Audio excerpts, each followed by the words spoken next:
Okay, so today we are going to discuss about John Finnis's idea of natural law. And as I told you guys earlier, this will be the last natural law thinker that we are going to discuss. It doesn't mean that we do not have other thinkers, okay, of relevance. There are. Especially, there are many thinkers who talk about the idea of justice, and that is related to the idea of natural law. Okay. Now, I'm not going to discuss them now. After this, we will discuss some legal positivists. Okay. Once we are done with that, we will come back to the question of relation between law and morality, and it will make more sense then. And after that, if we are still left with some time, given this semester we do not have much time, we'll go into other questions of justice as well. But if I'm not able to deal with them, there are some videos available on those topics on YouTube for free. So Michael Sandel's talks, lectures on justice is freely available on YouTube. So you guys do not have to wait until the end of this semester. You guys can start watching them right now. It's going to be, let me promise you, a very enriching experience, even when you just passively sit and listen. If you guys are not able to find it, I'll share a link with you guys here on this platform. So yes, today we are going to discuss about Finnis. Okay, yeah. Anyone trying to say something? Vital, you want to say something?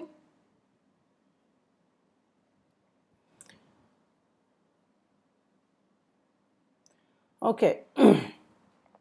So today we are going to talk about Finnis. Okay, and Finnis is a guy who tried to kind of revive this idea of natural law after it almost faded out of relevance. Okay.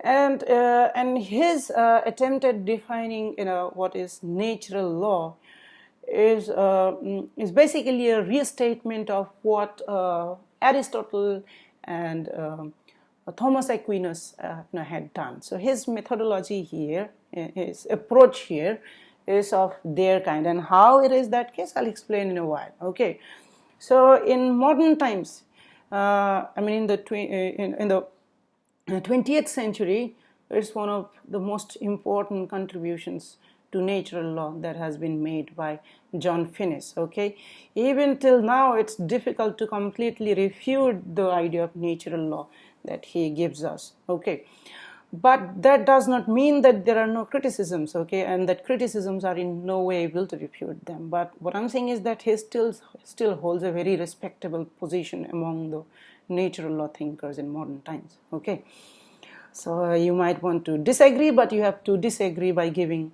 reasons against what he says. So yes, I do not subscribe to completely to what he has to say, but there are lots of areas where my thoughts agree, overlap with his. And I'll tell whenever I come to that. Okay. So yes, he basically wants to revive the idea of natural law as it existed in Aristotelian and Aquinas philosophy. Okay, so let's start with one very important problem that we find. Okay, that was identified by a very famous Scottish philosopher by the name David Hume. He had written a book by the name Treatise on Human Nature, I guess. If I am, let me check the exact name.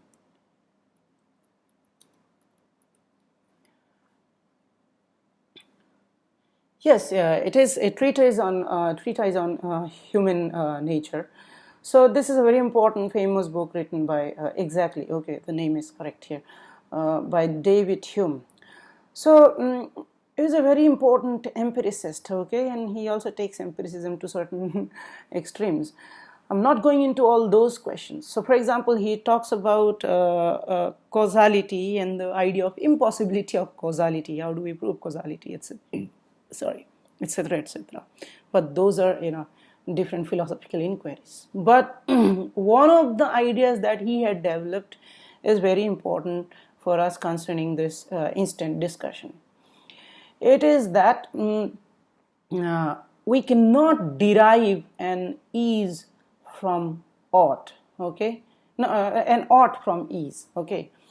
So what that essentially means is that we have knowledge of facts, okay? We have knowledge of facts, and we have knowledge of norms, okay? Norms basically are all about values, okay?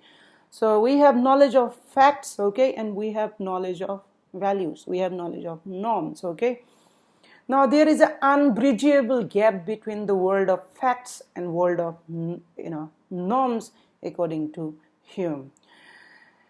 He says that we cannot come to conclusions about norms from merely based on observations of facts, okay?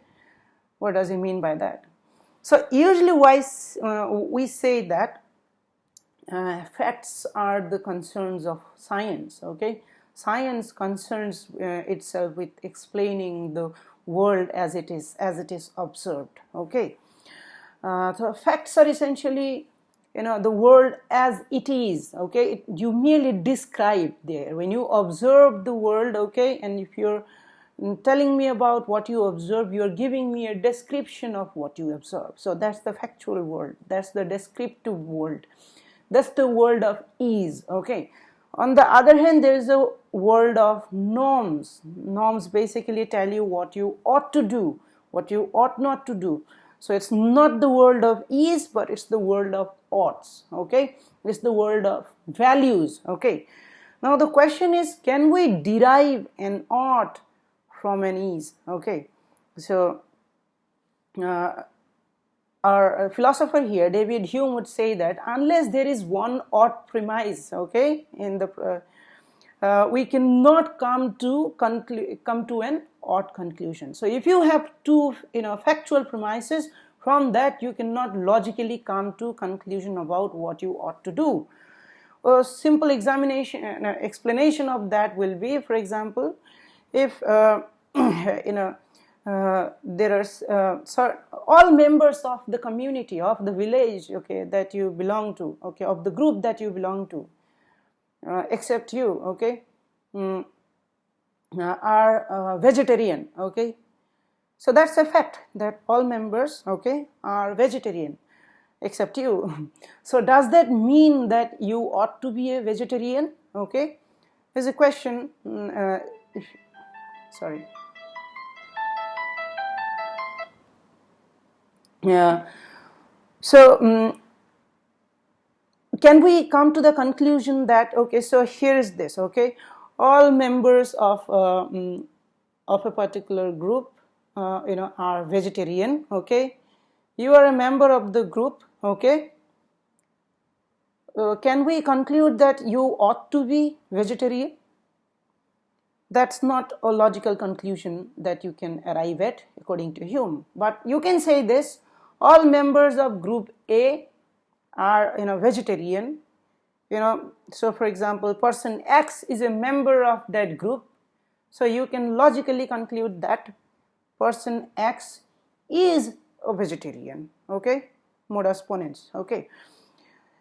So that sort of logical conclusion is perfect, because the conclusion that you arrive is merely descriptive of something, okay? It doesn't say what you ought or ought not to do, okay? But in the other example that I had given you, that all members of a particular group are vegetarian, okay?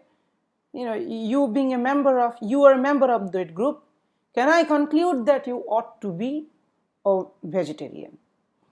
Hume would say that we cannot do so, okay, because you are going from is to ought, okay, and mere description of the world will not lead you to any moral or normative conclusion. So I hope you guys understood this distinction. Have you? And do you believe in what he is saying here? Do you subscribe to what he is saying here? Yes, sir, understood. But there's only one student responding here. What about others? I'm very worried about all of you. But sir, yes, raise questions. That's what I want. It's boring otherwise. But sir, if we go by this logic, we won't be able to make any conclusion. And we won't be able to make any. I mean, any conclusion regarding anything. You mean we won't be able to make any moral conclusion? I Yes, hope sir. that's what you are suggesting. Sir, Yes. Yes, Sumit, tell me. so I have an idea here. Yes, tell me. Sir, A is a group in Mm-hmm. which everyone is vegetarian, Mm-hmm. and B is any person. Mm-hmm. He want to subscribe to the idea of A. So Okay. if he enters that group, he has to be vegetarian. He ought to be vegetarian. See, then it is you are still not jumping from. I don't see here you jumping from is to ought. What you are saying is that okay, all members of a particular group are vegetarian, and another proposition here would be that if you want to be a member of that group, you ought to be okay a vegetarian. So you already have that moral proposition. Okay, then you conclude that okay, if you are a member of the this particular group, then you ought to be a vegetarian. So you still have a moral proposition there, okay, moral premise there, and without that moral premise, you are not able to jump from the fact to no. That's where Hume is still correct. I don't see you breaking the the distinction that Hume's guillotine as we call it here. I don't see you doing that yet. Anyone else who would like to break this guillotine? Try and understand when I talked about I tell you about, I give you a description of the world, okay, as it is, okay, and from there, okay, can we arrive at a moral proposition? Okay, now here's the thing that I tell you. Okay, so suppose you see that an observation that scientists make is that a certain way of being, okay, a certain way of existing has debilitating consequence on the environment. So for example, burning fossil fuel, being wasteful, using plastics too much, etc. Such actions, okay, this is still a description, okay, has a debilitating destructive consequence on the environment. Factual proposition, okay. Can I from this come to the conclusion that I ought not to pollute? I ought not to act in a certain way that would lead to pollution. Can I jump from this to that?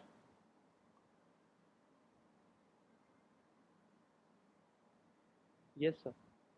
And how do I make that jump? So because I already know that if I do something, it will pollute the environment. Uh-huh. Then you say, then you need a proposition that says that you ought not to pollute. Got the idea? You ought not to pollute. Yes. That's something that you need, a moral proposition that you still need. Okay, it is only in the light of that moral proposition that you can now jump from the first to the second. Okay, from the premises to the conclusion that I ought not to act in a certain way that will lead to pollution and that will affect us in a certain way. Okay, so you still need that moral proposition. Do you see that? Yes, sir. Now that's the problem. Okay, now let me tell you that my position is that I don't think there is any such problem here in jumping from is and ought. It's a question of how we make a particular sentence, how we construct a particular sentence. Okay, it's simply that. Okay, the question essentially arises here that whether science, okay, which concerns itself with factual world, okay, which concerns itself with factual world, whether the science is able to give us any moral conclusions, whether science will be able to tell us ever what's the right way of being, okay, what's the right thing to do.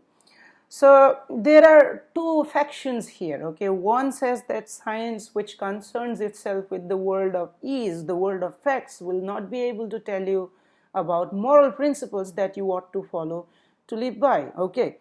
Whereas there are others who say that if it is not science, then what else will tell us, what principles to follow in the way that we live. So there are two different factions here. Okay, so as you probably have understood, okay, if you follow, this Humean, distinction between the world of is and world of ought, you subscribe to the idea that the question of, morals, the question of, norms are the business of, is the business of probably metaphysics, okay, is the business of philosophers, whereas the question of the world of, facts, okay, question is something that only scientists will be concerned about. So a scientist will not have much to say about what's the right way to live your life, okay, and vice versa, unless that person is also an expert in, metaphysics, philosophy. But then in coming to such conclusions, he or she will act as a metaphysician or as a philosopher rather than as a scientist, okay. So this is the two, positions that we have. So if you were to ask me where I stand here between, these two positions, I say that yes, science will be able to tell you what's the right way of, living, okay. When I say so in the sense that,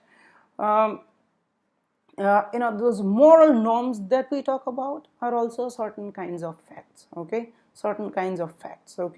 that you have to take as given, just the way you take the factual world to be a kind of given, okay. And if you are able to start with that, okay, moral norms as also a kind of facts that you have to take as given, then there is no question of jumping from one to the other, okay. That's my position. Now let's look at what, Finnis's approach at dealing with this particular position. If you guys are more interested in what I just tried to explain to you, you guys can watch Sam Harris's, okay, take on morality, whether science is able to tell us what is the right thing to do, or science should concern only with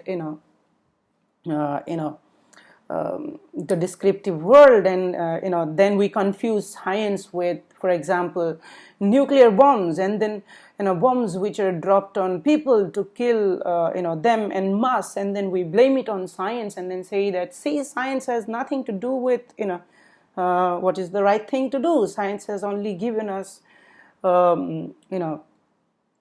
tools, instruments of mass killing, etc., etc.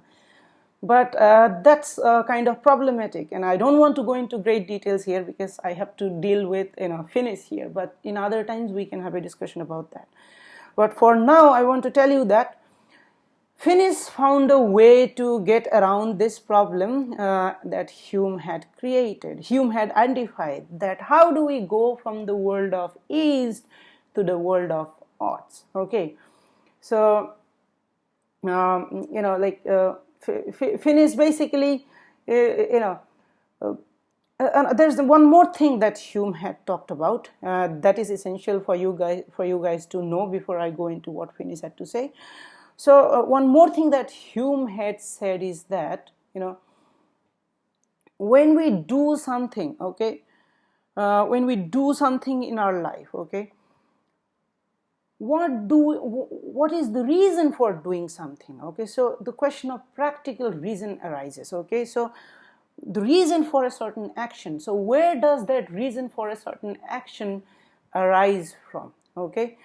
So for David Hume, okay, it would be basically your desires, okay. Now why do you desire something, okay? Well, you simply desire something, okay. Reason, according to Hume, cannot tell us whether one desire is better than another desire. Desire is just a desire. So you might want a fresh sushi or you might want a rotten fish, okay, smelly rotten fish. In both the cases, these are just desires. We have no way, according to him, to use reason to say that, okay, one desire is better than another, okay. So he says reason can tell us how best to attain objects of our desire and not what we ought to desire. Okay, so once you know what you desire, reason can tell you what is the best way of attaining that desire. So for example, you desire not to get wet. Okay, you desire not to get wet. Okay, so reason can tell you how best to not get wet. So for example, if you were holding a cotton cloth over your head while it is raining, reason tells us that that's not the most efficient, that's not the best way of not getting wet. Okay, but if you had a big umbrella, okay, made of material that does not let water to pass through, okay, then that's probably one of the best ways of not getting wet. Okay, unless you have a building nearby in which there is no rainfall, so you may enter that. So reason tells you the best way not to get wet. Okay, but whether I ought to get wet or I ought not to get wet, reason cannot tell you. I hope you guys understood. Okay, that's a matter of desire. Okay, that's what he says.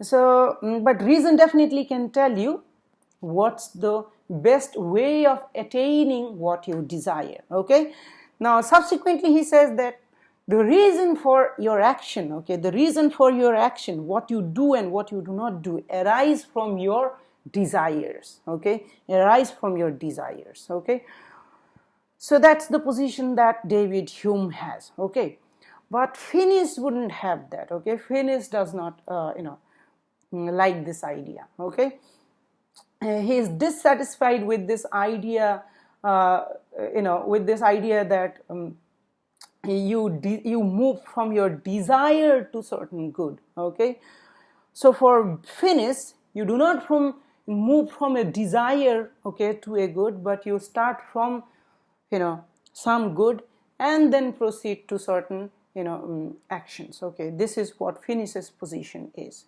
Now he talks about certain goods, okay, which are objectively true. Okay, which are objectively true in the sense that it does not depend on your desires. So these objective goods that he will talk about, they don't depend on your desires. Okay, they are just objectively true. Okay, so